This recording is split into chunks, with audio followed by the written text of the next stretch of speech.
దయ్యం దూరంగా ఉన్న రోడ్డు వైపు చూడగా అక్కడ ఒక చీరలు అమ్మే రంగమ్మ తన చేతిపై చీరల సంచిని తలపై పెట్టుకుని నడుస్తూ వచ్చి ఆ దయ్యం ఉన్న చెట్టు దగ్గరకు వచ్చి ఆగుతుంది. అప్పుడే రంగమ్మ కాలికి ఏదో తగిలినట్టు కింద పడిపోతుంది. వెంటనే రంగమ్మ తలపై పట్టుకున్న సంచి కూడా కింద పడిపోతుంది.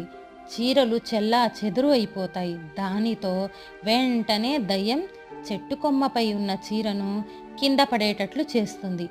దానితో రంగమ్మ కింద పడిన చీరలతో పాటు దయ్యం చీరను కూడా సంచిలో పెట్టుకుని ఊరిలోకి వస్తుంది.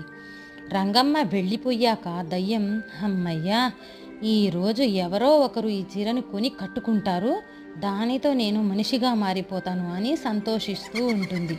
రంగమ్మ ఊరిలోకొచ్చి చీరలు అమ్మటం మొదలు పెడుతుంది. అమ్మా చీరలమ్మ, చీరలమ్మ, చీరలు